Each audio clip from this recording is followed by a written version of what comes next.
Why should you be our next Miss Universe 2025? I think being a Miss Universe, you have to be kind, you have to be towards people, and you have to be very good in your heart, so you can be helpful for other people.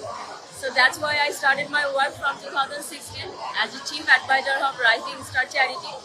And because of this charity, I helped so many people from my country. And I'm working with this charity from 2016.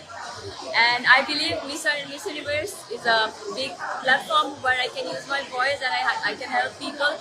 That's my that's my good thing, and I wanna make things good for people. I think this is the best thing, and you can carry the title with this best thing. You have a lot of followers, supporters in Bangladesh. Any message to your Bangladeshi people? Sorry, what did you ask? Any message to your supporters, especially in Bangladesh? সবাইকে আমি অনেক অনেক ভালোবাসি। আপনারা যেভাবে আমাকে ভালোবাসা দেখাচ্ছেন এবং আমার জন্য করেছেন, সেটার জন্য আমি forever grateful. Thank you. You're so gorgeous. Thank you. Yeah, you have a lot of supporters Yeah, in they your are. country. Yeah. Yeah.